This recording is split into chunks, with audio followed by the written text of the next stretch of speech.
కడపలో ఆసక్తికరమైనటువంటి రాజకీయ పరిణామాలే చోటు చేసుకుంటున్నాయి. అయితే ఈ నేపథ్యంలో ఒక రకంగా వైసీపీ ఏదైతే కూటమి ప్రభుత్వం వైసీపీ నేతలపై కక్ష సాధింపు ధోరణితో అవలంబిస్తున్నారన్నటువంటి ఆరోపణలు ఓవైపు వ్యక్తమవుతుంటే, మరోవైపు చాప కింద నీరుల వైసీపీ స్థానిక సంస్థల ఎన్నికలపై ప్రత్యేకమైన దృష్టి సారించింది. అందులో భాగంగా నిన్ననే కడప నగరానికి సంబంధించి ఏదైతే అనుబంధ విభాగాలతో సమావేశం కావడం కూడా జరిగింది. అయితే ఈ నేపథ్యంలో అటు కార్యకర్తలు గతంలో ఏదైతే తప్పిదాలు జరిగాయో అవి జరగకుండా మరోమారు పునరావృతం కాకుండా కార్యకర్తలకు భరోసా ఇస్తూ కూడా ఒక రకంగా ప్రయత్నాలు కొనసాగిస్తున్నారు. అయితే ఈ నేపథ్యంలో మనతో పాటు మాజీ డిప్యూటీ సీఎం అంజద్ బాషా గారు ఉన్నారు. ఆయన అడిగి తెలుసుకుంటాం. నమస్కారం. నమస్తే అన్న, ప్రస్తుతం కడపలో కక్ష సాధింపు ధోరణితో కూటమి ప్రభుత్వం ప్రయత్నాలు చేస్తుందన్నటువంటి ఆరోపణలు బలంగా వినిపిస్తుంది. ఎలా చూడాలంటారు దీన్ని?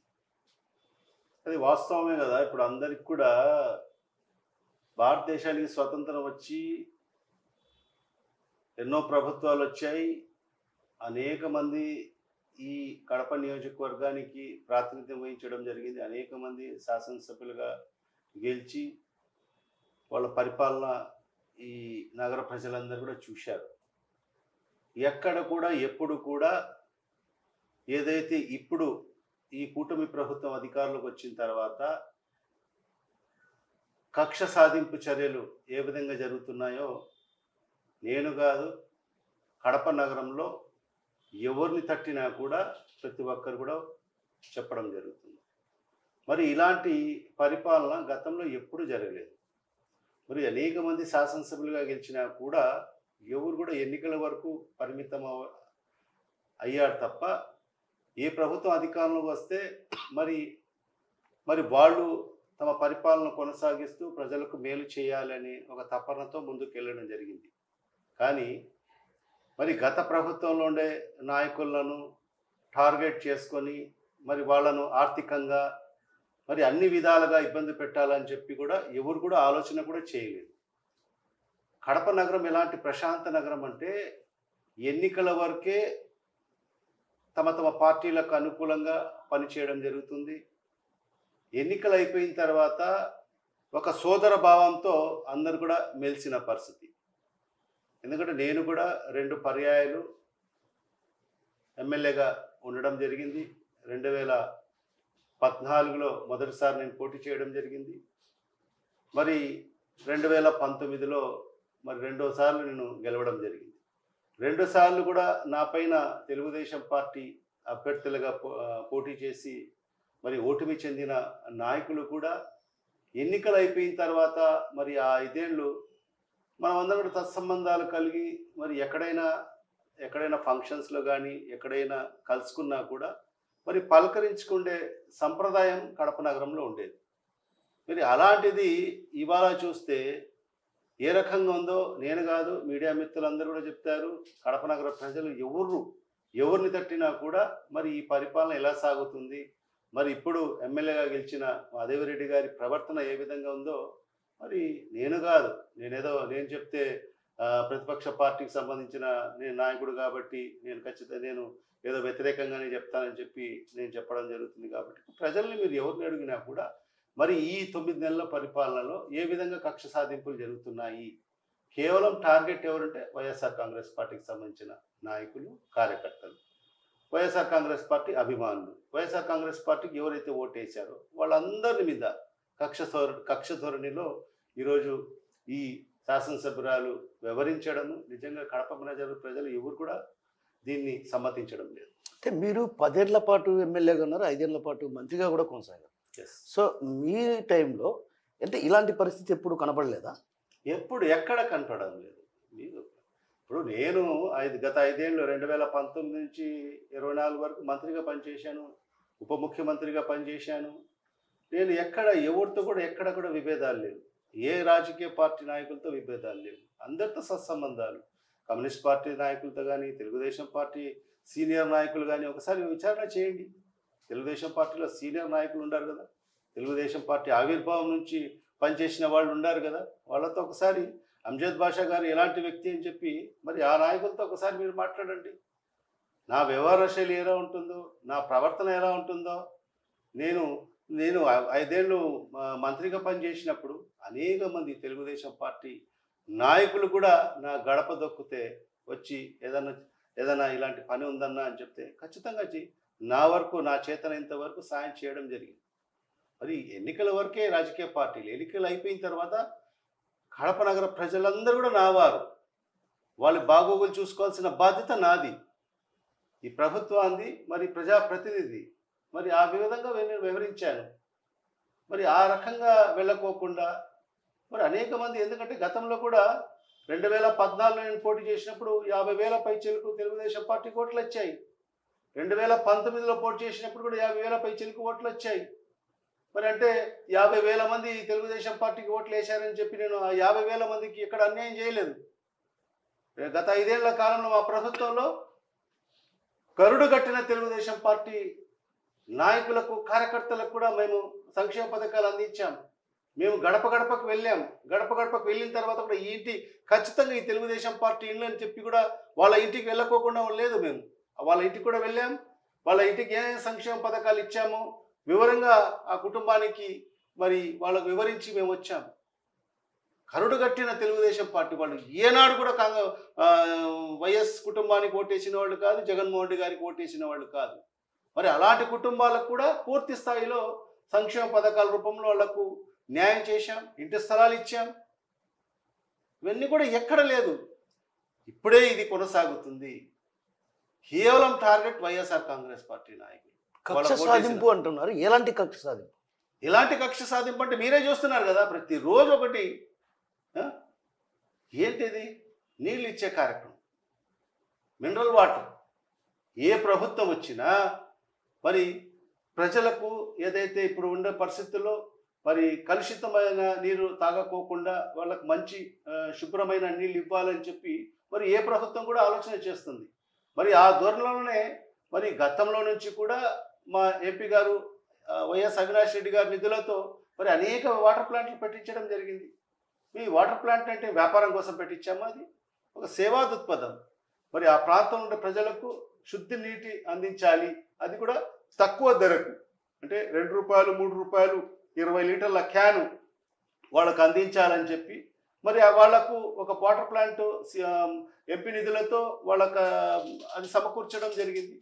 మరి అనేక సంవత్సరాలుగా ఆ ప్రాంత ప్రజలకు వాళ్ళు సేవ చేయడం జరుగుతుంది. మరి అలాంటి వాటర్ ప్లాంట్ల పైన మరి ఈరోజు ఏ విధంగా వివరిస్తున్నారో మరి కడప నగర ప్రజలందరూ కూడా చూస్తున్నారు. మేము 5 ఏళ్ల కాలంలో గతంలో 2014 ఇదే తెలుగుదేశం ప్రభుత్వం అధికారంలో ఉండింది. మరి ఏదైతే ఎన్టీఆర్ సుజల సవంతి అని చెప్పి మరి ఆనాడు ఒక స్కీమ్ ఉన్నింది, చంద్రబాబు నాయుడు గారు ప్రవేశపెట్టడం జరిగింది. పేద ప్రజలకు ₹2కే నీళ్లు అందించాలని చెప్పి మరి దాంట్లో భాగంగానే ప్రభుత్వమే మరి అనేక వాటర్ ప్లాంట్లను పెట్టివ్వడం జరిగింది. కడప నగరంలో కూడా అనేక చోట్ల మరి ఎన్టీఆర్ సుజల సవంతి కింద వాటర్ ప్లాంట్ నడుస్తున్నాయి, ఇప్పటికీ నడుస్తున్నాయి. మరి ఎప్పుడైనా మేము 10 ఏళ్ల నుంచి 2014 నుంచి 2024 వరకు ఎప్పుడైనా ఆ వాటర్ ప్లాంట్ల పైన ఎప్పుడైనా మేము ఏదైనా చర్యలు చేపట్టామా?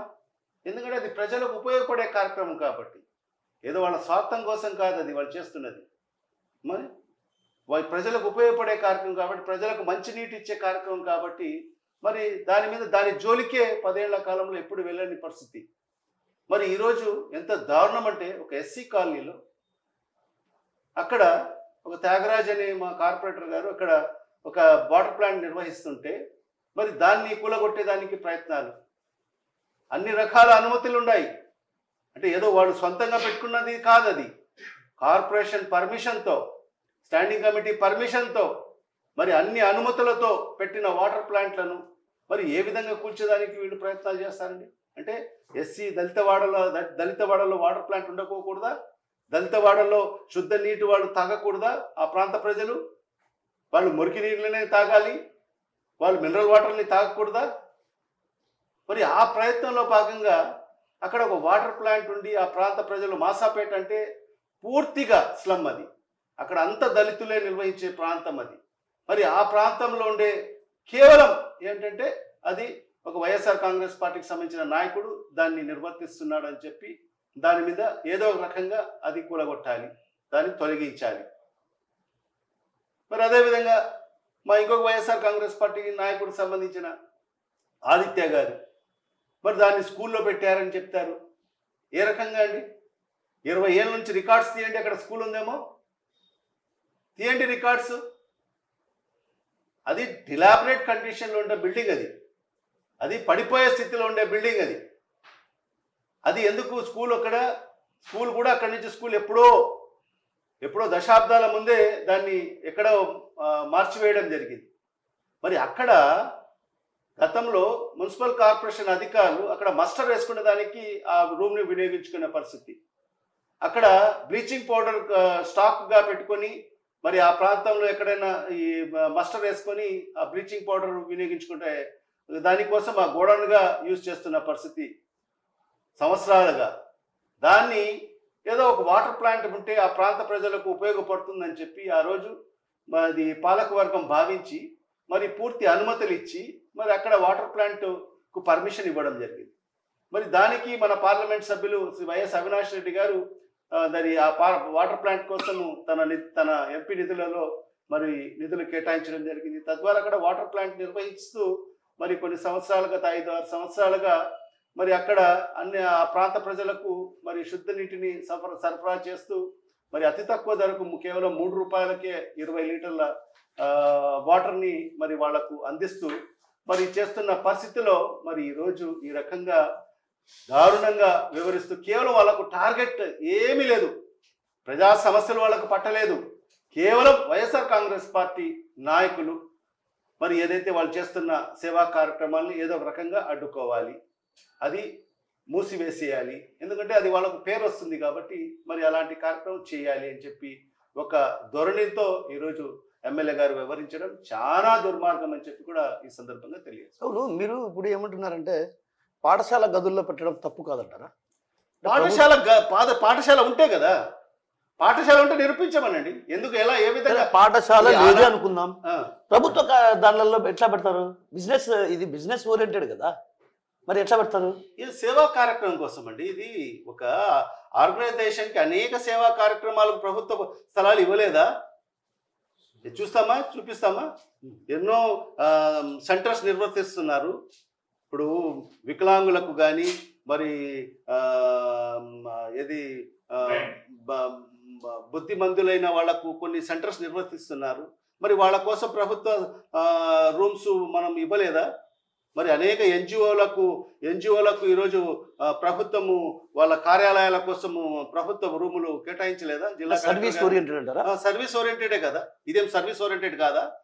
పేద ప్రజలకు 3 రూపాయలకు 20 లీటర్లు ఇవ్వడం అనేది సర్వీస్ ఓరియంటెడ్ కాదా? అదేదైనా బిజినెస్? అది సర్వీస్ ఓరియంటెడ్. ఒక ఎన్జిఓ, ఒక ఆర్గనైజేషన్ తరఫున ఎవరైనా రిక్వెస్ట్ పెట్టుకున్నా కూడా మరి ఎక్కడైనా ప్రభుత్వ రూములు కానీ ప్రభుత్వ స్థలాలు కానీ ఉంటే ఖచ్చితంగా ఇచ్చేదానికి అధికారం ఉంది, పాలకవర్గానికి ఉంది. అదేదో వాళ్ళ సొంతానికో అలాంటిది కాదు కదా ఇది. ఇప్పుడు అదేవిధంగా ఎన్టీఆర్ సుజల స్రవంతి అంటున్నారు, మరి గతంలో ప్రభుత్వం పెట్టిన కార్యక్రమం కదా, మరి అవి ఎక్కడున్నాయి చెప్పండి? అన్ని ప్రభుత్వ స్థలాలు లేవా? ఎక్కడున్నాయి? ఈరోజు మన 47వ డివిజన్లో మరి ఆనాటి ఏమంటారు దాన్ని, వార్డ్ ఆఫీస్లో లోపల అక్కడ వాటర్ ప్లాంట్ లేదా? ఈరోజు గౌస్ నగర్లో ప్రభుత్వ పాఠశాల ముందరనే కాంపౌండ్ వాల్ ఆనుకునే ప్రభుత్వ స్థలంలో షెడ్ వేసి అక్కడ వాటర్ ప్లాంట్ నడవడం లేదా?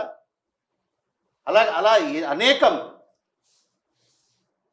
ఇది సర్వీస్ ఓరియంట్తో చేసే ప్రజలకు ఉపయోగపడే కార్యక్రమం కాబట్టి దీనికి ప్రభుత్వ స్థలాలు కానీ ఎక్కడైనా డెలాబరేట్ కండిషన్స్ అయినా నిరుపయోగంగా ఉండే మరి ఏదైతే రూములు కానీ స్థలాలు కానీ ఇచ్చే అధికారం పాలకవర్గానికి ఉంది. అది వాళ్ళ బిజినెస్ కోసమో లేకుంటే వాళ్ళ వ్యక్తిగతానికి ఇస్తే, ఏదో వాళ్ళ ఆఫీస్ పెట్టుకునేదానికో లేకుంటే ఏదో ఒకటి వాళ్ళ కార్యాలయం పెట్టుకునేదానికో ఇస్తే, లేకుంటే వాళ్ళకి ఏదైనా వాళ్ళ సొంత ప్రయోజనాల కోసం ఇస్తే దాని గురించి మాట్లాడాలి. ఇది ప్రజలకు సేవ చేసే కార్యక్రమం, ఇది ప్రజలకు ఉపయోగపడే కార్యక్రమం. నీళ్ళు అనేది ప్రజలకు ఉపయోగపడే కార్యక్రమం. ఈరోజు మనం చూస్తున్నాం కడప నగరంలో ఎప్పుడు వేసవి వచ్చినా కూడా 4-5 రోజులకు కూడా నీళ్ళు ఇచ్చే కార్యక్రమం లేదు. మీ పార్టీనే కదా ఇక్కడ అధికారంలో ఉండేది. మా పార్టీ ఇప్పుడు 5 ఏళ్ళు. నేనేమంటున్నా, అది ఇక్కడ కడపలో మేయర్గా ఉన్నది మీ పార్టీకి సంబంధించిన వ్యక్తే కదా. పార్టీ కాదు కదా ఇక్కడ, పార్టీ కాదు ఇక్కడ. ఇప్పుడు ప్రభుత్వం ఇక్కడ పాలకవర్గం ఉన్నంత మాత్రాన ఎవరు నిధులు ఇవ్వాలి? ప్రభుత్వం నిధులు ఇవ్వాలి.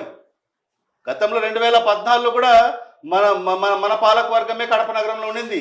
కానీ రాష్ట్రంలో తెలుగుదేశం ప్రభుత్వం అధికారంలో ఉండింది. ఒక్క చిల్లి గవ్వ ఇచ్చిన పాపాన పోలేదు 5 ఏళ్ల కాలంలో. నేను కూడా శాసనసభ్యుడిగా పనిచేశాను. అవును, నేను ఎమ్మెల్యేగా పనిచేశాను. ఒక్క రూపాయి నిధులు ఎమ్మెల్యే గ్రాంట్స్ కూడా ఇవ్వని పరిస్థితి. ఎంత దారుణంగా అంటే మేము సిగ్గు విడిచి ఎమ్మెల్యేలు అందరం కూడా కలిసి ఆనాటి ముఖ్యమంత్రి ప్రతిపక్ష ఎమ్మెల్యేలము, అది ఎక్కడ సంప్రదాయం లేదు, కానీ మేమందరం కూడా ఒక సిగ్గు విడిచి మేము మా నియోజకవర్గ అభివృద్ధి కోసము, ప్రజల కోసము ఆ రోజు మా ప్రతిపక్ష పార్టీకి సంబంధించిన వైఎస్ఆర్ కాంగ్రెస్ పార్టీ ఎమ్మెల్యేలందరం కూడా ఆనాటి ముఖ్యమంత్రి చంద్రబాబు నాయుడిని కలవడం జరిగింది. అపాయింట్మెంట్ తీసుకొని పోయి కలిసి మా నియోజకవర్గ అభివృద్ధి కోసం నిధులు ఇవ్వండి అంటే ఆయన వెటకారంగా నవ్వుతూ, అంటే మీ ద్వారానే అభివృద్ధి చేయాలి, నాకు తెలిసి ఎక్కడ ఏం చేయాలనేది అని చెప్పి వెటకారంగా మాట్లాడి పంపించిన పరిస్థితి. ఒక శాసనసభ్యుడు గెలిచిన తర్వాత మరి ఆ నియోజకవర్గ ప్రజలు అతని మీద ఎంతో ఆశలు పెట్టుకుని ఉంటారు. మరి అలాంటిది నీరు కార్చడం జరిగింది ఆనాటి ముఖ్యమంత్రి చంద్రబాబు నాయుడు గారు. వెటకారంగా నవ్వుతూ, మీ ద్వారానే అభివృద్ధి చేయాలో, నాకు తెలియదా ఎక్కడ ఏం అభివృద్ధి చేయాలో, ఖచ్చితంగా నేను చేస్తాను, మీరు చెప్తేనే మీ ద్వారానే జరగాలన్న అభివృద్ధి అని చెప్పిన మాటలు ఈరోజు కూడా మా చెవిలో వినిపిస్తున్నాయి మాటలు. మరి అలా కాకుండా మా ప్రభుత్వం వచ్చిన తర్వాత జగన్మోహన్ రెడ్డి గారు తన మన అని తేడా లేకోకుండా మరి ప్రతిపక్ష పార్టీలు ఉన్న శాసనసభ నియోజకవర్గాల్లో కూడా అభివృద్ధి చేసిన పరిస్థితి. మాతో పాటు సమానంగా వాళ్ళకు కూడా నిధులు ఇచ్చిన పరిస్థితి. అది పాలన అంటే. అందరినీ సమానంగా చూడాల్సిన అవసరం ఉంది.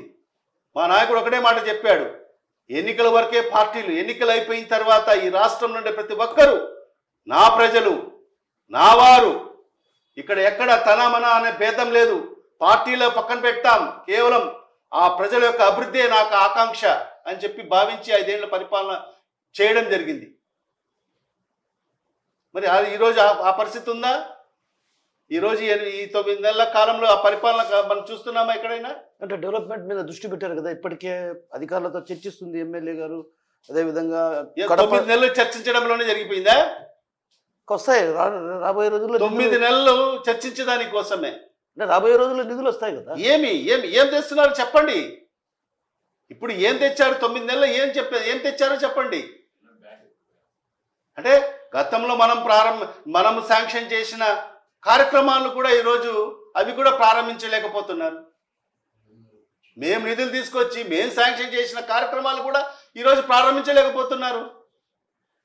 ఈరోజు గతంలో మేము ఏదైతే పనులు ప్రారంభించామో ఆ పనులను ఈరోజు వాళ్ళు రిబ్బన్ కటింగ్లు చేసే పరిస్థితి ఉంది. అంతే తప్ప వాళ్ళు ఈ ప్రభుత్వం నుంచి ఈ 9 నెలల కాలంలో వాళ్ళ ప్రభుత్వం నుంచి ఏ నిధులు తీసుకొచ్చారు ఈ నగర ప్రజలకు సమాధానం చెప్పాల్సిన అవసరం ఉంది, బాధ్యత ఉంది. ఒక చిన్న విషయం ఇక్కడ మీ మనసుకు నొప్పించే అంశం ఉండొచ్చు అనుకుంటున్న నా భావన. బట్ ఏంటంటే కక్ష సాధింపు అంటున్నారు కాబట్టి మిమ్మల్ని ఈ ప్రశ్న అడగాలనే భావన నాకు లేనప్పటికీ కూడా ప్రజల్లో ఇది ఒక రకంగా తెలుస్తున్నటువంటి అంశం. ఈ అంశాన్ని మీ మనసుకు బాధ కలిగిస్తే ఆర్టీవీ తరపున మీకు I'm very very sorry. But అడక్క తప్పని పరిస్థితి ఉన్నటువంటి పరిస్థితి. ఏదైతే కక్ష సాధింపు అంటున్నారు, గతంలో మీ తమ్ముడి పైన రెక్కి నిర్వహించారు అహ్మద్ పైన. ప్రస్తుతం మీ అహ్మద్ బాషా ఇక్కడ కనపడడం లేదంటే ఒక రకంగా ఆయన్ను బహిష్కరణ, అంటే ఏదైతే నగర బహిష్కరించాలన్నటువంటి ప్రచారం జరుగుతుంది, దీన్ని ఎలా చూడాలి? నగర బహిష్కరణ చేశారు. నగర బహిష్కరణ వ్యాపారరీత్యంగా మనం ముందు నుంచి మా ఫ్యామిలీ బిజినెస్ ఫ్యామిలీ అండి మాది. వ్యాపారరీత్యా అనేక వ్యాపారాలు ఉన్నాయి. ఆ వ్యాపారాలు చూసుకోవడానికి నిమగ్నమయ్యారు. మరి గత 5 ఏళ్ళు ప్రజలకు సేవ చేశాము. ఇప్పుడు ప్రజలు మాకు విశ్రాంతి ఇచ్చారు. ఆ విశ్రాంతి కాలంలో మా బిజినెస్ని మేము డెవలప్ చేసుకోవాల్సిన పరిస్థితి ఉంది, మా వ్యాపారాలు చూసుకోవాల్సిన పరిస్థితి ఉంది. గతంలో మీకు వెన్నంటి ఉన్నటువంటి వ్యక్తి ఒక్కసారిగా కనిపించకపోవడం పట్ల ఒక రకంగా కడప నగర ప్రజల్లో కూడా ఇది ఒక భావన తుంచుతుంది. ఏదైతే గతంలో ప్రస్తుత ఎమ్మెల్యేకి మీకు మధ్య ఉన్నటువంటి వార్ కారణంగా అప్పట్లో బహిష్కరించాలి అతన్ని అన్నటువంటి భావన వ్యక్తం చేసింది కదా. ఆ నేపథ్యంలో బహిష్కరించేది మేము ఇక్కడ పుట్టినోళ్ళము, కడపలో పుట్టినోళ్ళము, ఇక్కడే పుట్టాము, ఇక్కడే పెరిగాము, ఇక్కడే సస్తాము. ఎవరు మమ్మల్ని గ్రహించుకించే అంత దమ్ము ధైర్యం ఎవరికింది? మమ్మల్ని బహిష్కరించే దమ్ము ధైర్యం ఎవరికి ఉంది ఇక్కడ? మేము ఇక్కడ పుట్టినోళ్ళము, ఇక్కడే పెరిగాం, ఇక్కడే చదివాం, ఇక్కడే మా వ్యాపారాలు ఉన్నాయి. కోట్లాది రూపాయల వ్యాపారాలు ఇక్కడ చేస్తున్నాం మేము. ఎవరు మమ్మల్ని బహిష్కరించింది? ఎవరికి అర్థం దమ్ము ధైర్యం ఉందా మమ్మల్ని బహిష్కరించే దమ్ము ధైర్యమో? ఏం మాటలు మాట్లాడతారు మీరు? మాకు బహిష్కరించే దమ్ము ధైర్యం ఎవరికైనా ఉందా? ప్రజల్ని అడగండి ఏం చేశామనేది. ఎవరొచ్చినా అర్ధరాత్రి వచ్చినా తనా మనా అనే భేద లేకుండా ప్రతి ఒక్కరికి పలకరించడం జరిగింది. ప్రతి ఒక్కరికి 24 గంటలు మా వాకిలు తెరిచి ఉన్నాయి. ఎక్కడ అపాయింట్మెంట్ లేదు, ఎవరి నాయకుల్ని పిలుచుకోవాల్సిన అవసరం లేదు. నేరుగా మా ఆఫీస్కి వచ్చి మాట్లాడే పరిస్థితి ఉండేది. ఈరోజు ఆ పరిస్థితి ఉందా? డిప్యూటీ సీఎంగా ఉండి ఎవరైనా ఏ సామాన్యమైన వ్యక్తి కూడా వచ్చి నేరుగా మాట్లాడే పరిస్థితి ఉండేది. ఆ పరిస్థితి ఉందా ఈరోజు? కొందరు దళారులను వెంట వెళ్తేనే మరి అక్కడ అపాయింట్మెంట్ ఉండే పరిస్థితి ఈరోజు మనం చూస్తున్నాం. దళారీ వ్యవస్థ నడుస్తుంది. మీరు అనేది నేను ఒప్పుకుంటాను. ఎందుకంటే మంత్రిగా ఉన్నప్పుడు ప్రతి కార్యకర్త మీ ఇంటికి వచ్చేవాడు. ప్రతి కార్యకర్త కూడా చిన్నపాటి ఫంక్షన్ జరిగితే కూడా మీరు ఆ ఫంక్షన్కి అటెండ్ అయ్యారు. అంటే అంత కార్యకర్తల కోసం కూడా నా మీద కూడా అప్పుడు కూడా నా మీద అనేకమైన ట్రోల్స్ చేశారు. కటింగ్ భాష అని చెప్పి ఏదో. నేను శాసనసభ్యుడిగా నా ప్రజలు నన్ను ఎన్నుకున్నారు. కటింగ్ కాదు, ఏ చిన్న కార్యక్రమం వాళ్ళ ఇంట్లో మంచి కార్యక్రమం జరిగినా ఒక విషాదకరమైన వాతావరణం ఉన్నా కూడా ఖచ్చితంగా నా బాధ్యత అది. ఒక ఎమ్మెల్యేగా ప్రతి చిన్న కుటుంబాన్ని నేను పరామర్శించాల్సిన బాధ్యత నా పైన ఉంది. వాళ్ళ ఒక సుఖాల్లో పాల్పంచుకోవాల్సిన అవసరం ఉంది, వాళ్ళ దుఃఖాల్లో పాల్పంచుకోవాల్సిన అవసరం ఉంది. నాకు ఆ బాధ్యత నా పైన ఉంది. కాబట్టి ప్రతి కార్యక్రమానికి, ఒక చిన్న కార్యక్రమానికి కూడా నన్ను పిలిచేవాళ్ళు. నేను ఖచ్చితంగా అటెండ్ అయ్యేవాడిని. అది నా బాధ్యతగా నేను వివరించి వెళ్ళేవాడిని. ఇంత మంచి పేరున్నటువంటి అంజాద్ బాషాకు ఎక్కడ ఓటమికి గల కారణాలు ఏంటి అన్నటువంటి విషయం పైన అన్వేషించారా? అంటే దానికి అనేక కారణాలు. రాష్ట్ర వ్యాప్తంగా ఒక సుడిగాలి లాంటిది జరిగింది. అవన్నీ దానికి అనేక కారణాలు ఉన్నాయి. కొన్ని పాలసీలు, మన ప్రభుత్వం తీసుకున్న కొన్ని పాలసీలు, మద్యం పాలసీ కానీ, ఇసుక పాలసీ కానీ, ఇవన్నీ కొన్ని పాలసీలు కూడా మేము దాన్ని రియలైజ్ అవుతున్నాం. అవన్నీ కూడా గతంలో మనం కార్యకర్తలకు మన ప్రభుత్వం కానీ, మన పార్టీ కానీ కొద్దిగా నిర్లక్ష్యం చేసిన పరిస్థితి ఉంది. మరి అవన్నీ కూడా ఈరోజు రియలైజ్ చేసుకునే కదా ఈరోజు కార్యకర్తలకు అందరికీ కూడా మేము అండగా ఉంటామని చెప్పి వాళ్ళకు భరోసా ఈరోజు మా కార్యకర్తల్లో వాళ్ళ ఆత్మస్థైర్యాన్ని మనం పెంచుకుంటూ వెళ్తున్నాం. మీ ఓటమికి కారణం మా ఆర్టీవీ అన్వేషణలో తేలింది ఏంటంటే ద్వితీయ శ్రేణి నేతలు కావచ్చు, అదేవిధంగా కార్యకర్తలను కొంత పట్టించుకోలేదు. ఏదైతే నేనేమంటున్నా అంటే మీరు మంచి స్వభావి, ప్రతి వాళ్ళ ఇంటికి వెళ్తారు, ప్రతి ఒక్కరి అభిమానాన్ని చూడకున్నటువంటి వ్యక్తి. బట్ ఎక్కడో లోపం జరిగింది అన్నటువంటి దానిపైన మేము అన్వేషిస్తే ద్వితీయ శ్రేణి నేతలు, అదేవిధంగా కొంత కార్యకర్తల్లో ఒక భావన ఏర్పడి వాళ్ళంతా ఎన్నికలకు దూరం అయ్యారన్నటువంటి భావన తెలుసు కదా. రాష్ట్ర వ్యాప్తంగా కూడా మరి అదే పరిస్థితి. ఎందుకంటే గత 5 ఏళ్ల కాలంలో ప్రభుత్వం ఉన్నా కూడా కార్యకర్తలకు పూర్తి స్థాయిలో న్యాయం జరగలేదు అనేది వాస్తవం. దాన్ని మేము అంగీకరిస్తున్నాము. మరి మా నాయకుడు కూడా మరి ఆయన ముఖ్యమంత్రిగా ఉంటూ మరి ఏదైతే కొన్ని కార్యక్రమాలు, ఏదైతే కార్యకర్తలకు ఉపయోగపడే కార్యక్రమాలు మనం గతంలో ఎలాంటివి చేపట్టలేదు. మరి అదే తెలుగుదేశం పార్టీ అధికారులు ఉన్నప్పుడు మరి ఏ రకంగా నీరు చెట్టు అని చెప్పి మరి కార్యకర్తలకు మరి వాళ్లకు దోచుకునేదానికి అవకాశం ఇవ్వడం జరిగింది చంద్రబాబు నాయుడు గారు. మరి అలాంటి కార్యక్రమాలు చేయలేదు. అన్ని కూడా పారదర్శకంగా, ఏ కార్యక్రమం చేసినా కూడా పారదర్శకంగా మా ప్రభుత్వంలో 5 ఏళ్ల కాలంలో మరి ప్రజలకు మేలు చేశాం. డీబీటీ ద్వారా, డైరెక్ట్ బెనిఫిట్ ద్వారా బటన్ నొక్కితే డైరెక్ట్గా వాళ్ళ అకౌంట్లో ఇక్కడ నుంచి 1000 రూపాయలు రిలీజ్ అయితే ఆ 1000 రూపాయలు నేరుగా పోయి వాళ్ళ అకౌంట్లో పడే పరిస్థితి ఉండేది. మరి అదే నాయకుల ద్వారా మరి గతంలో చంద్రబాబు నాయుడు గారు ఏదైతే మన జన్మభూమి కమిటీలను పెట్టి ఏం చేశారు? మరి ప్రజల్ని పీడించలేదా? మరి ఏ రకంగా మోసం చేశారో అందరికీ తెలుసు. ఒక పథకం కావాలంటే వాళ్లకు ఏదో ఒక ముడుపులు చెల్లించుకుంటేనే మరి వాళ్లకు ఆ, ఆ, వాళ్ళకు ఆ డబ్బులు అందే పరిస్థితి ఉండేది. మరి అలా కాకుండా మా నాయకుడు వచ్చిన తర్వాత అన్ని పారదర్శకంగా పాలన కొనసాగాలి, ప్రజలకు మేలు జరగాలి అని చెప్పి మరి ఆలోచించి మరి ఈ విధంగా అన్ని కార్యక్రమాలు చేయడం వల్ల మరి కొంత మా కార్యకర్తలు కూడా నిరుత్సాహంగా ఉన్నారు. మరి వాళ్ళకు వచ్చిన తగిన గౌరవం లభించలేదని చెప్పి కూడా మరి ఆ కార్యకర్తలు భావన వాళ్ళలో కలగడం జరిగింది. అందుకోసమే అదే ఓటమికి అదొక కారణం అయితే పాలసీలు కూడా కొన్ని Yes. మా మా ఓటమికి కారణమైనాయని చెప్పి ఎన్నికలు అయిపోయిన తర్వాత మా యొక్క పోస్ట్ మార్టం రిపోర్ట్లో మనకు అందరికీ కూడా తెలిసిన విషయమే. దాన్ని మేము కూడా అంగీకరిస్తున్నాం. రాబో రోజుల్లో అవన్నీ కూడా పునరావృతం కాకోకుండా చూడాలని చెప్పి కూడా మా నాయకుడు కూడా అదే విధంగా మా కార్యకర్తలకు అందరికీ కూడా భరోసా కల్పించడం జరుగుతుంది. మరి మేము కూడా ప్రతి సందర్భంలో కూడా మా పార్టీ నాయకుల్ని మా కార్యకర్తల్ని సమావేశపరుచుకొని వాళ్ళలో కూడా ఒక వాళ్ళ ఆత్మస్థైర్యాన్ని పెంచే కార్యక్రమం చేస్తున్నాం. వాళ్ళకు భరోసా కల్పించడం జరుగుతుంది. అందుకే కోసం ఈరోజు ఎక్కడ కూడా ఏ పార్టీకి ప్రతిపక్షంలో ఉన్నా కూడా ఈరోజు లక్షలాది మంది అభిమానులు ఉండే పార్టీ ఏకైక పార్టీ వైఎస్ఆర్ కాంగ్రెస్ పార్టీ. ఎందుకంటే మా నాయకుడు జగన్మోహన్ రెడ్డి గారు ఏదో రాత్రికి రాత్రి ఆయన ఏదో చంద్రబాబు నాయుడు లాగా తన మామను వెన్నుపోటు పొడిచి రాత్రి ఆ ముఖ్యమంత్రి పీఠాన్ని ఏదైతే ఆయన తీసుకున్న పరిస్థితి లేదు. ప్రజల నుంచి వచ్చి ప్రజల అభిమానాన్ని చూరగొని మరి ప్రజల కష్ట నష్టాలు చూసి మరి ప్రజలకు భరోసా కల్పించి మరి ఆయన ఎన్నికల్లో ఏ పార్టీకి ఇవ్వనటువంటి ఏదైతే మ్యాండేట్ 151 స్థానాలతో ఆయన ముఖ్యమంత్రి కావడం జరిగింది. మరి ఆ దిశలోనే ఖచ్చితంగా రాబో రోజుల్లో మేము గతంలో ఏదైతే చేసిన తప్పిదాలన్నీ కూడా మరి అవన్నీ కూడా గ్రహించుకుంటూ దాన్ని రెక్టిఫై చేసుకొని ఖచ్చితంగా కార్యకర్తలకు ప్రజలకు అందరికీ కూడా న్యాయం చేసే దిశలో మరి ముందుకు వెళ్తామని చెప్పి కూడా తెలియజేసుకుంటాం. అంటే ఇక్కడ అధికారుల తీరు ఎలా ఉంది అంటే నేనేమంటున్నా అంటే మీ ప్రభుత్వం 5 ఏళ్ల ప్రభుత్వం కావచ్చు, అదేవిధంగా ఇప్పుడు ప్రస్తుతం 9 నెలలు కావస్తుంది, అధికారుల తీరు ఎలా ఉంది? ఇంకోటి నేనేమంటానంటే ఇక్కడ మీ హయాంలో అభివృద్ధి జరిగింది, ప్రస్తుతం కూటమి ప్రభుత్వం అధికారంలోకి వచ్చింది. సో ఈ 8 నెలల కాలంలో ఎలాంటి అభివృద్ధి పై దృష్టి పెట్టే సంక్షేమ పథకాల మీద మీ అభిప్రాయం ఏంటి? సంక్షేమ పథకాలు ఎక్కడున్నాయండి చెప్పండి? చంద్రబాబు నాయుడు ఏం చెప్పాడు? చంద్రబాబు నాయుడు గారు ఏం చెప్పారు ఎన్నికల ముందు?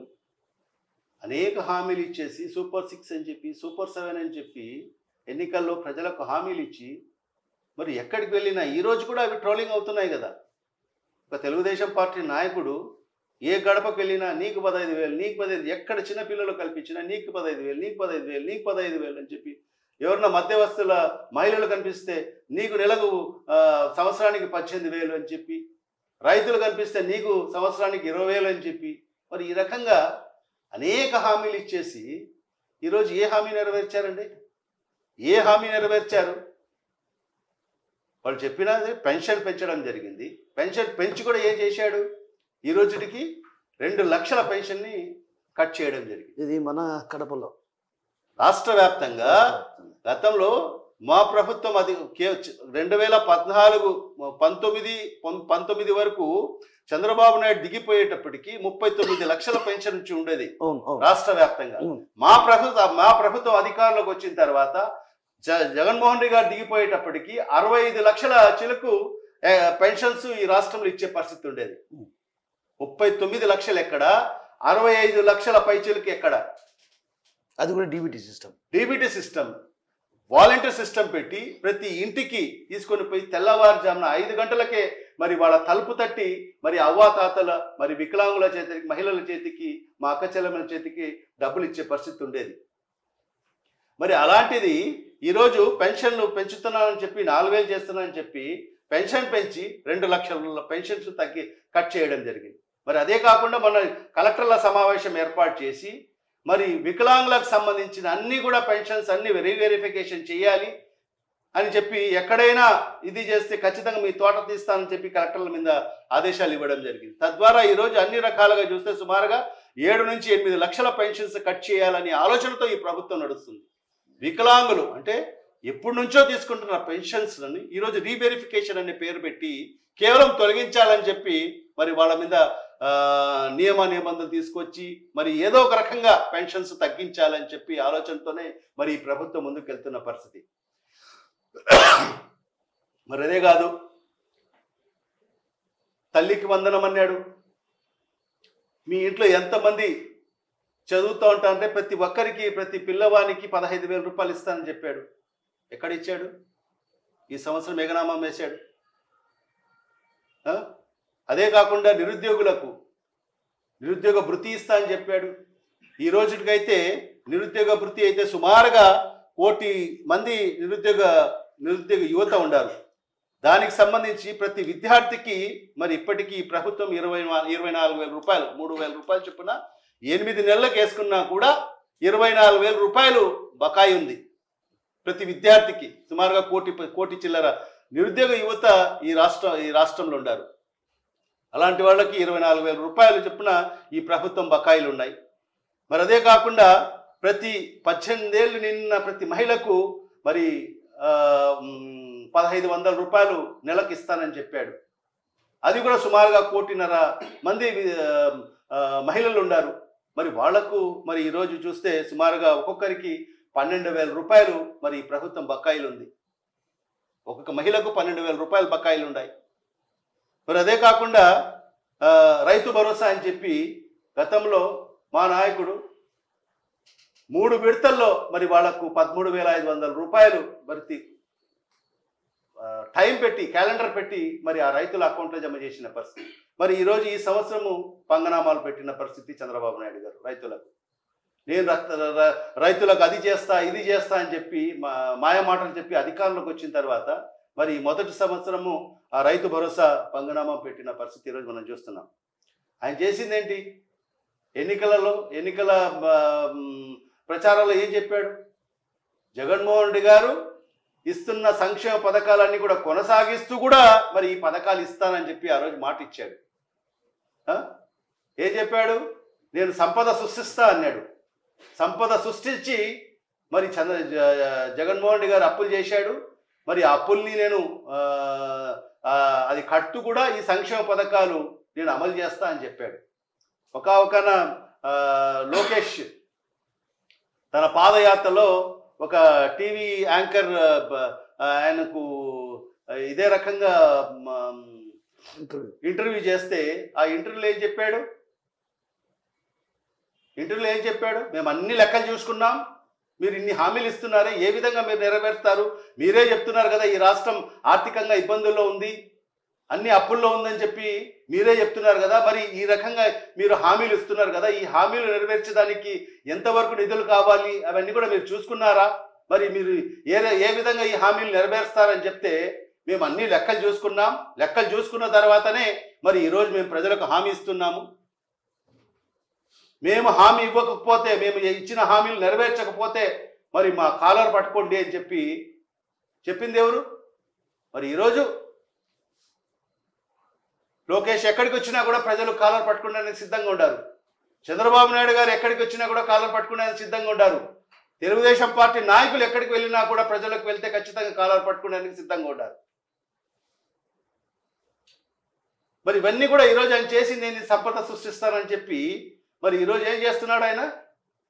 కేవలం మళ్ళీ రాష్ట్రాన్ని అప్పుల్లో మరి కూరుకునే విధంగా ఈరోజు చేస్తున్నారు. ఇప్పటికే మరి ఈ 8 నెలల కాలంలో సుమారుగా 1,19,000 కోట్ల రూపాయలు అప్పు చేయడం జరిగింది. 1,19,000 కోట్ల రూపాయలు అప్పు చేయడం జరిగింది. ప్రతి మంగళవారం అప్పే, ప్రతి మంగళవారం అప్పు కోసమే. అప్పుడు మీరు కూడా అప్పు అంటున్నారు కదా, అప్పుడు మిమ్మల్ని కూడా మేము అప్పు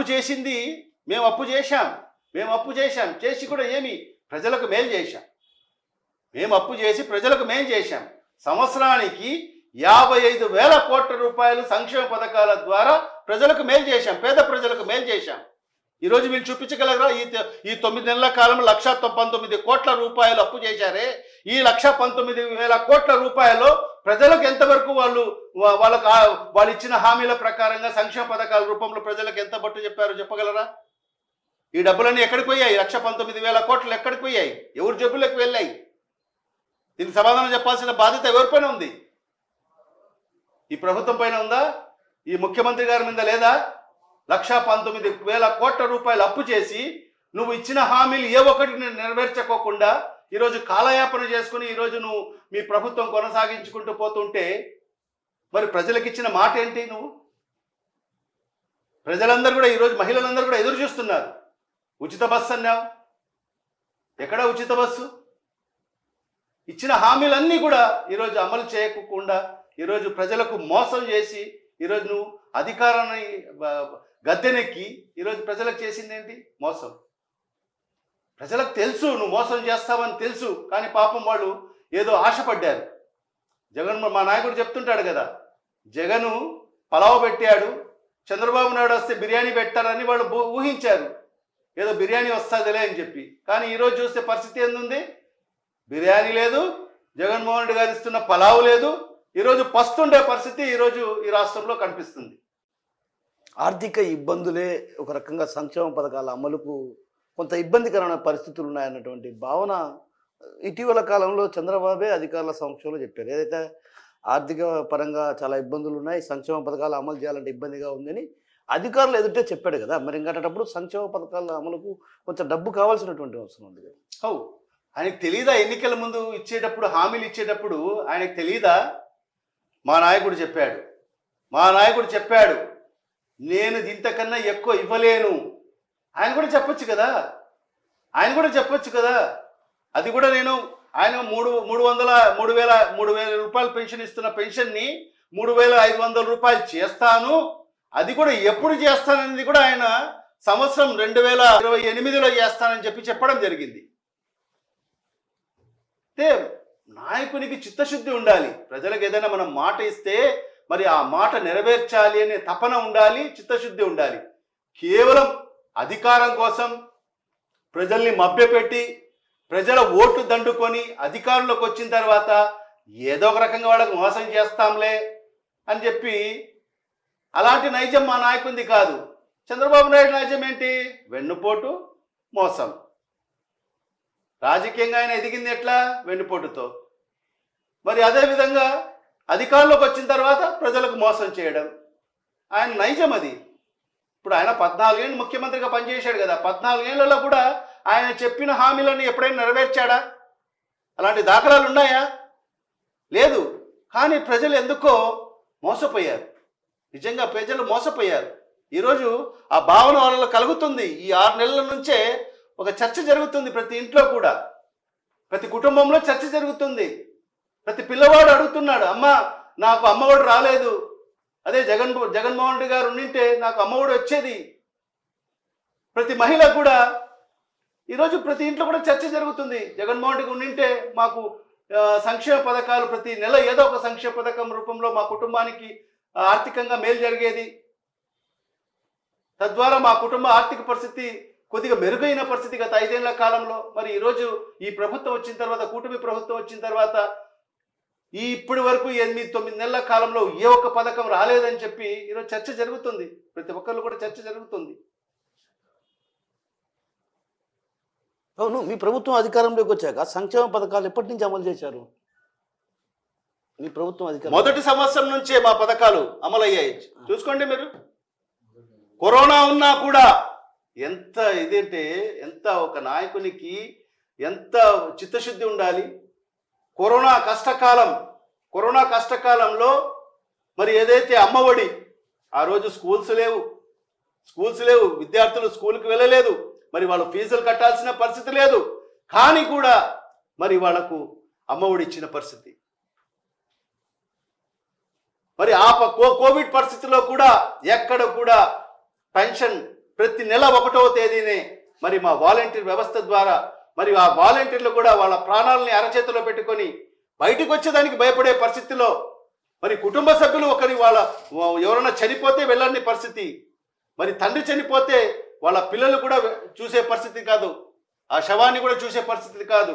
మరి అలాంటి కష్టకాలంలో కూడా మా వాలంటీర్ వ్యవస్థ ద్వారా ప్రతి నెల 1వ తారీఖునే మరి వాళ్ళ ఇంటికి పెన్షన్ పంపించిన ఘనత జగన్మోహన్ రెడ్డి గారు. మరి అలాంటి కష్టకాలంలో రాష్ట్రానికి ఆర్థిక పరిస్థితి ₹1 కూడా రాని పరిస్థితి, వ్యాపారాలు ఎక్కడికక్కడ స్తంభించిపోయిన పరిస్థితుల్లో కూడా ఎక్కడ సంక్షేమ పథకాలు ఆపలేదు. ఇదే చంద్రబాబు నాయుడు గతంలో ఈ కరోనా కాలంలో నింటే కోవిడ్ సాకు పెట్టి మరి ఇస్తున్న సంక్షేమ పథకాలన్నీ కూడా ఎత్తివేసే పరిస్థితి ఉండేది. మరి అలాంటిది ఒక సందర్భంలో మేము కూడా చెప్పాం, కానీ మా నాయకుడు చెప్పాడు, ఇలాంటి కష్టకాలంలోనే మనం ప్రజలకు అండగా ఉండాలి. ఈరోజు వాళ్ళకి ఎక్కడికి సామాన్యమైన వాళ్ళు ప్రతిరోజు కూలీ నాలి చేసుకునే వాళ్ళకి ఎక్కడ పనులు లేవు. మరి అలాంటి వాళ్లకు మేము సాయంగా ఉండాలి. ఈ ప్రభుత్వం వాళ్ళకు అండగా ఉండాలి. ఇది నా బాధ్యత ఒక ముఖ్యమంత్రిగా. ఈ కష్టకాలంలోనే మనం ప్రజలకు అండగా ఉండాలని చెప్పి మా నాయకుడు భావించి మరి ఆ సంక్షేమ పథకాలన్నీ కూడా అందించిన పరిస్థితి. తద్వారానే మన రాష్ట్రంలో ఏదైతే మరణాల సంఖ్య చూస్తే ఇతర రాష్ట్రాలతో మరి పోల్చుకుంటే చాలా తక్కువ మన రాష్ట్రంలో మరణాల సంఖ్య. ఎందుకు? ఇవన్నీ కూడా ఆర్థికంగా వాళ్లకు సహాయం చేశాం. మరి అదే కాకుండా వాళ్లకు మంచి వైద్యం అందించాం. అవన్నీ కూడా చేయడం వల్లనే మరి సమర్థవంతంగా మరి ఆ కోవిడ్ని మనం ఎదుర్కొన్నాం. కాబట్టే మన రాష్ట్రంలో మరణాల సంఖ్య ఏదైతే మనం దేశవ్యాప్తంగా ఒకసారి చూస్తే మనము 2వ 3వ స్థానంలో వస్తాం.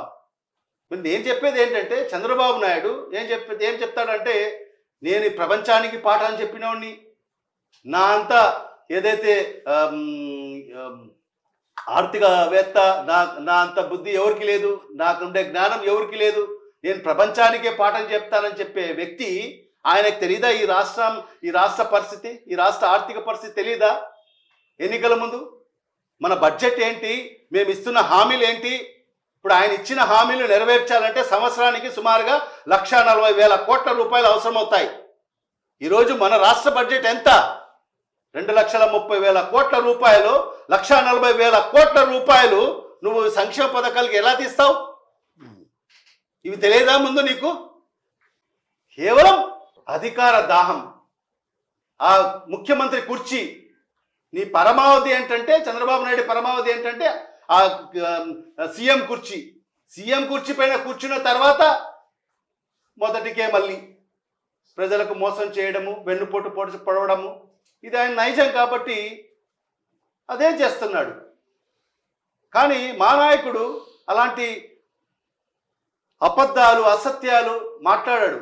నేను ఏదైతే చేస్తానో అది మాత్రమే నేను చెప్తాను, నేను ఏదైతే చెప్తానో అది మాత్రమే నేను చేస్తానని చెప్పి ఒక సిద్ధాంతానికి కట్టుబడి మరి పరిపాలన 5 ఏళ్ళు కొనసాగించడం జరిగింది. కొన్ని రాష్ట్రాలు, ఈ రాష్ట్రంలో ఏదైతే సంస్కరణలు జరిగాయో, ఏదైతే రైతు భరోసా కేంద్రాలు కానీ, మరి ఏదైతే మన సచివాలయ వ్యవస్థ కానీ, దాని పర్యవేక్షణ కోసం, దాని పరిశీలన కోసం ఎన్నో రాష్ట్రాల నుంచి మరి నాయకులు కానీ, మరి అక్కడ ఉండే ఐఏఎస్ ఆఫీసర్లు వచ్చి మరి దాన్ని చూసి వెళ్ళిన పరిస్థితి, వాళ్ళ రాష్ట్రాల్లో కూడా ఇంప్లిమెంట్ చేసిన పరిస్థితి కూడా మనం చూస్తున్నాం.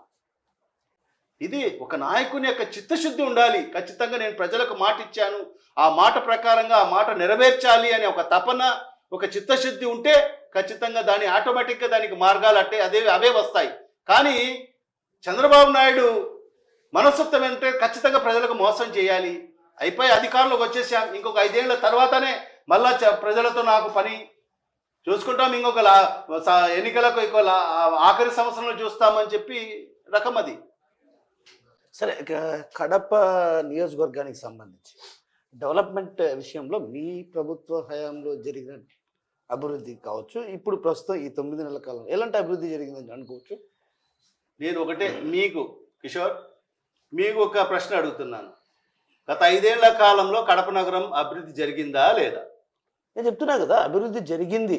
నేను అనేది ఏంటంటే జరిగింది, సర్కిల్ విస్తరణ మాత్రమే జరిగింది అనేది ఒక భావన. అంటే నేనేమంటున్నా అంటే, what ever it may be, YS Rajasekhara Reddy హయాంలో కూడా రోడ్ల విస్తరణ కోసం వైఎస్ రాజశేఖర రెడ్డి తీవ్రమైనటువంటి ప్రయత్నాలు చేశారు. రాజశేఖర రెడ్డి గారు వాస్తవంగా చెప్పాలంటే ఆయన చేసిన ప్రయత్నం అంటూ అప్పుడు ఆ ప్రయత్నం ఫలించలే. కానీ బట్ జగన్మోహన్ రెడ్డి గారు చేసినటువంటి ప్రయత్నం ఫలించింది. నేను దాని గురించి అంగీకరిస్తున్నా. బట్ ఇక్కడ ఏమంటున్నా అంటే, మీరు చెప్పేది సర్కిల్ మాత్రమే డెవలప్ అయ్యాయి అంటే మీరు వినాలి పూర్తిగా. ఒకటి అమృత్ పథకం ఒకటి తెచ్చారు, అది ఎక్కడేసిన గొంగలి అక్కడే అయిపోయింది. ఇప్పుడు నేనేమంటున్నా అంటే, మేము పనులకు డబ్బులు తెచ్చాము, మీరు అంటున్న మాట నేను చెప్తున్నా, మేము పనులకు డబ్బులు తెచ్చాము, మీరు రిబ్బన్ కట్ చేస్తున్నారు అంటున్నారు. మీ ప్రభుత్వ హయాంలో వేగంగా పనులు జరిగితే ఇవన్నీ పూర్తయ్యేటివా కాదా? చూడండి, ఒకటి ఎందుకంటే గత 5 ఏళ్ల పరిపాలన మీరు చూస్తే, మా ప్రభుత్వం అధికారంలోకి వచ్చిన తర్వాత 2 సంవత్సరాలు కోవిడ్ వల్ల ఇబ్బంది పడిన పరిస్థితి వాస్తవమా కాదా? ఎస్, చెప్పండి. 2 సంవత్సరాలు కోవిడ్ కారణంగా మన రాష్ట్రం కాదు, దేశం కాదు, ప్రపంచం అంతా అతలాకుతలం అయిన పరిస్థితి వాస్తవమా కాదా? వాస్తవం, నేను వాస్తవం 100% కదా? దాన్ని అంగీకరిస్తాను. వాస్తవం కాదా? తర్వాత ఈ ప్రభుత్వం కోలుకునే దానికి సమయం కావాలా లేదా? ఖచ్చితంగా. ఒక ఇంట్లో ఒక బిడ్డ చనిపోతే ఆ, కోలుకోవడానికి కనీసం 6 నెలలు టైం పడుతుంది. పడుతుంది. పడిన తర్వాత మా అభివృద్ధి కార్యక్రమాలు మొదలయ్యాయి. ఏ ప్రభుత్వ కార్యక్రమాలు కూడా ఈరోజు అనుకుంటే రేపటి దినం ప్రారంభం కావు. దానికి ఒక పెద్ద ప్రాసెస్ ఉంటుంది. దానికి నిధులు శాంక్షన్ చేయాలి. ప్రభుత్వ పరంగా ఏదైతే శాంక్షన్స్ ఆర్డర్స్ రావాలి, అవన్నీ ఎస్టిమేషన్స్ వేయాలి, శాంక్షన్ ఆర్డర్స్ రావాలి, టెండర్స్ పిలవాలి, టెండర్స్ ఒక్కొక్కసారి టెండర్స్లో పార్టిసిపేట్ గారు మళ్ళీ టెండర్లు పిలవాలి. మరి ఇది ప్రాసెస్. ఈ ప్రాసెస్లోగా అవన్నీ కూడా కంప్లీట్ చేసుకొని మనము గతంలో ఎవడు కూడా సాహసం చేయనటువంటి పరిస్థితి. రాజశేఖర రెడ్డి గారు కూడా మరి ఆ రోజు రోడ్ వైడనింగ్ చేయాలని చెప్పి చేయలేకపోయిన పరిస్థితి మీ అందరికీ కూడా తెలిసిన విషయమే. కేవలం ఒక్క రోడ్డు మాత్రమే ఆ రోజు చేసిన పరిస్థితి. ఈరోజు మనం ఎన్ని రోడ్లు చేశాం?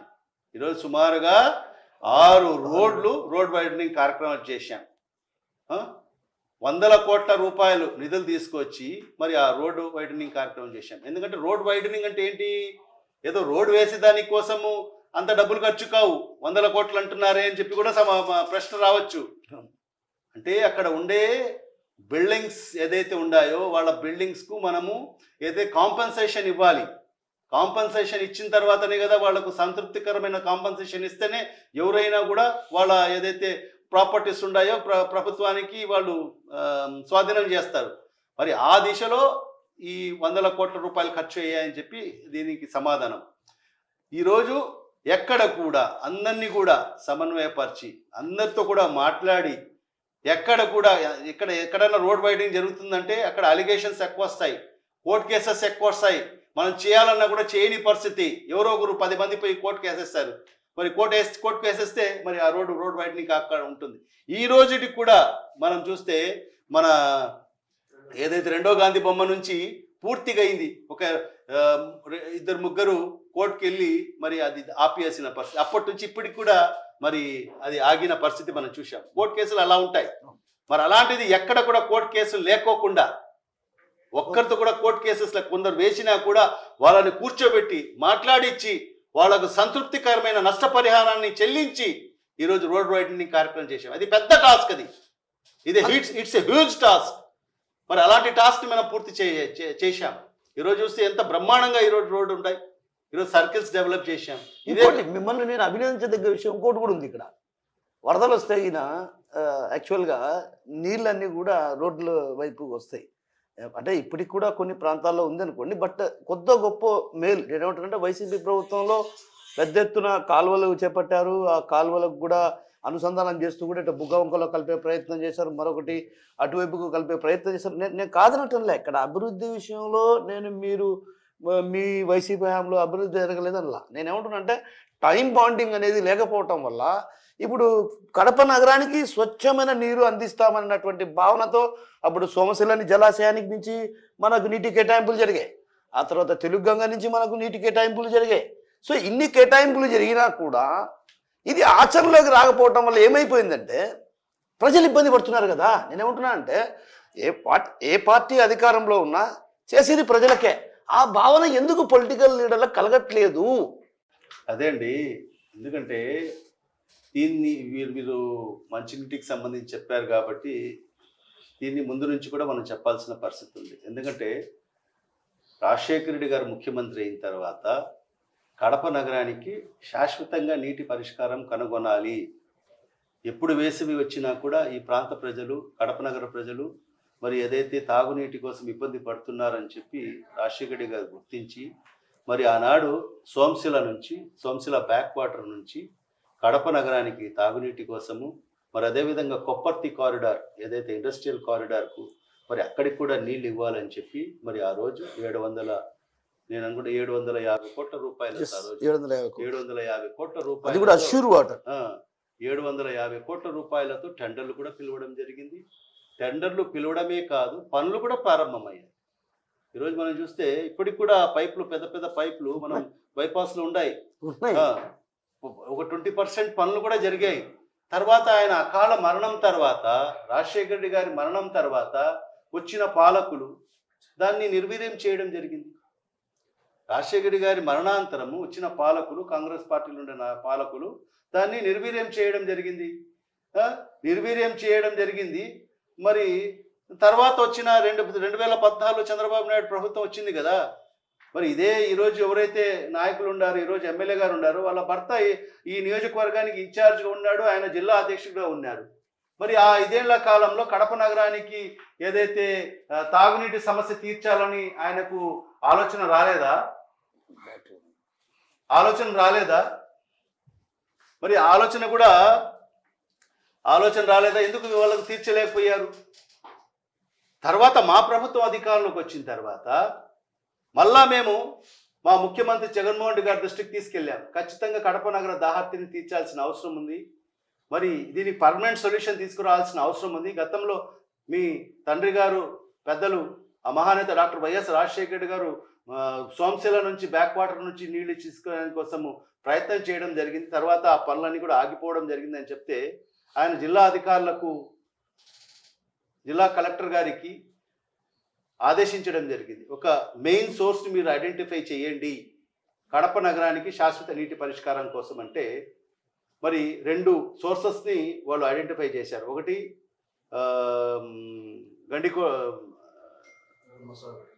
బ్రహ్మసాగర్, ఒకటి గండికోట ఒకటి. దానికి అధికారులంతా కూడా బ్రహ్మసాగర్ అయితే మనకు దగ్గరలో ఉంది, అది కూడా గ్రావిటీతో మనకు కడప నగరానికి నీటి వస్తాయి అని చెప్పి మరి బ్రహ్మసాగర్ని ఐడెంటిఫై చేయడం జరిగింది. తద్వారా వెంటనే మరి ప్రభుత్వము 1.5 TMC assured water for drinking purpose to Kadapa city అని చెప్పి ఒక జీవో ఇవ్వడం జరిగింది. 1.5 TMC అష్యూర్డ్ వాటర్ అని జీవో ఇస్తూ 540 కోట్ల రూపాయలు శాంక్షన్ చేయడం జరిగింది. ఇది పైప్ లైన్ ద్వారా కడప నగరానికి నీటి తీసుకొచ్చే దానికోసం. మరి అవి టెండర్లు కూడా పూర్తిగా అయ్యాయి. టెండర్లు కూడా పూర్తి అయిన తర్వాత మరి ఈరోజు ఆ పనులు ఎందుకు ఈ ప్రభుత్వం వచ్చిన తర్వాత ఎందుకు ప్రారంభించలేకపోతున్నారు? ఇది నా ప్రధానమైన ప్రశ్న. ఇది కడప నగరానికి సంబంధించిన నీటికి సంబంధించిన సమస్య. ఇది ఏదో వైఎస్ఆర్ కాంగ్రెస్ పార్టీ నాయకులకు సంబంధించింది కాదు, ఏదో వేరే విషయం కాదు. ఇది కడప నగర దాహార్తి తీర్చేదాని కోసం మీరు ప్రయత్నం చేయలేదు మీ ప్రభుత్వంలో. మా ప్రభుత్వం వచ్చిన తర్వాత మనం ప్రయత్నం చేసి ముఖ్యమంత్రి గారిని ఒప్పించి 540 కోట్ల రూపాయలు, అంటే సామాన్యమైన విషయమా, 540 కోట్ల రూపాయలతో మరి టెండర్లు పిలిస్తే టెండర్లో కూడా పార్టిసిపేట్ అయిన కాంట్రాక్టర్ టెండర్లో పార్టిసిపేట్ అయ్యాడు. అయిన తర్వాత అంతలోకే ఎలక్షన్స్ షెడ్యూల్ రావడము, మరి ఆ పనులు ప్రారంభించలేకపోవడము, తర్వాత ఈ కూటమి ప్రభుత్వం వచ్చింది, మీ ప్రభుత్వం వచ్చింది. మరి ఎందుకు ఆ పనులు మీరు ప్రారంభించలేకపోతున్నారు? అది కడప నగర ప్రజలకు సమాధానం చెప్పాల్సిన అవసరం ఉంది. ఎప్పుడు చూసినా కూడా మనం చూశాను నేను, ఎందుకో మా ఎమ్మెల్యే గారు శాసనసభలో కడప నగరానికి నీటి సమస్య తీర్చండి అని చెప్పి ఆమె మాట్లాడిన పరిస్థితి మనం చూశాం. అంటే అవగాహన రాహిత్యం. ఆమెకు తెలియదేమో, ఆల్రెడీ టెండర్స్ అయిపోయాయి. టెండర్స్ అయిపోయిన దాన్ని మరి అది ఎగ్జిక్యూషన్లోకి తీసుకురావాల్సిన బాధ్యత మీ పైన ఉంది, మీ ప్రభుత్వం ఉంది. కాబట్టి ముఖ్యమంత్రి గారిని ఒప్పించి మరి కడప తాగునీటికి సంబంధించిన విషయం ఇది ఖచ్చితంగా మీరు దీనికి ప్రొసీడ్ అయ్యేదానికి మీరు ఆర్డర్స్ ఇవ్వాలని చెప్పి మీరు మీ ప్రభుత్వానికి చెప్పి మీ ముఖ్యమంత్రి గారికి ఒప్పించి మరి ఆ పనులను ప్రారంభించాల్సిన బాధ్యత మీ పైన ఉంది. మరి అదే కాదు, డెవలప్మెంట్ అంటున్నారు. కడప నగరానికి సంబంధించిన బుగ్గవంకకు సంబంధించి మనం చూశాం ఎంత ఇబ్బంది పడ్డారో కడప ప్రజలు. బుగ్గవంకకు ఎప్పుడు ఫ్లడ్స్ వచ్చినా కూడా ఆ ప్రాంత ప్రజలు ఇబ్బంది పడే పరిస్థితి. ఎప్పుడు వస్తారో బిక్కుమని వాళ్ళు అనేక రాత్రులు, నిద్రలేని రాత్రులు గడిపిన పరిస్థితి ఆ ప్రాంత ప్రజలు. మరి అవి కూడా మా ప్రభుత్వం అధికారంలోకి వచ్చిన తర్వాత 5 ఏళ్ళు మీరు 14 నుంచి 19 వరకు మీ ప్రభుత్వం ఉన్నది, మీరు అది కంప్లీట్ చేయలే. ఆనాడు ఇన్కంప్లీట్గా ఉన్న పనులు ఎక్కడ మీరు కంప్లీట్ చేయలే. మా ప్రభుత్వం అధికారంలోకి వచ్చిన తర్వాత జగన్మోహన్ రెడ్డి గారు దానికి 50 కోట్ల రూపాయలు శాంక్షన్ చేసి మరి ఆ బ్యాలెన్స్ వర్క్ అంతా కూడా కంప్లీట్ చేసిన పరిస్థితి. ఈరోజు ఆ ప్రాంత ప్రజలు ఎంతో నిబ్బరంగా, ఎంత పెద్ద వర్షం వచ్చినా కూడా ఈరోజు వాళ్ళ ఇళ్లలో నిద్రపోతున్న పరిస్థితి మనం చూశాం. మరి ఆ బుగ్గవంకకు శుద్ధీకరణలో భాగంగా ఇరుపక్కల ఏదైతే మనము వాల్స్ కట్టామో దాంట్లో భాగంగా గతంలో 2 లో లెవెల్ బ్రిడ్జెస్ ఉండేది. ఒకటి షహమీరియా మసీదు కాడ, ఒకటి లా కాలేజ్ అందులో ఒక 2 బ్రిడ్జిలు ఉండేది. మరి ఈ ఏదైతే ప్రొటెక్షన్ వాల్ నిర్మాణంలో మరి ఆ బ్రిడ్జిలు మూసేసిన పరిస్థితి. ఎందుకంటే గతంలో మరి అక్కడ ఏదైతే ఆ డిజైన్స్లో అక్కడ బ్రిడ్జెస్ అక్కడ వాళ్ళు శాంక్షన్స్ చేయలేదు. గతంలో రాజశేఖర్ గారు ఉన్న పరిస్థితుల్లో అక్కడ 2 బ్రిడ్జిల్ని క్లోజ్ చేయడం జరిగింది. అక్కడ బ్రిడ్జిలు లేవు వాళ్ళ డిజైన్లో.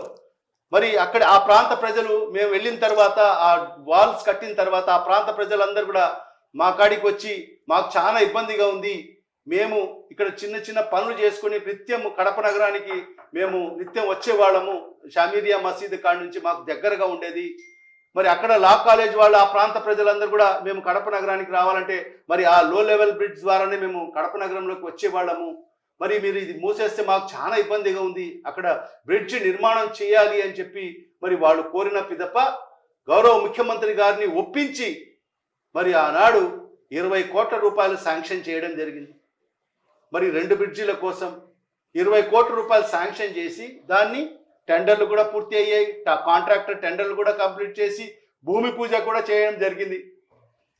దానికి చిన్న అనివార్య కారణం ఏమంటే ఆ కాంట్రాక్టర్ యొక్క తండ్రి చనిపోవడం వల్ల, కాంట్రాక్టర్ తండ్రి చనిపోవడం వల్ల ఆయన కొద్దిగా జాప్యం చేయడం జరిగింది.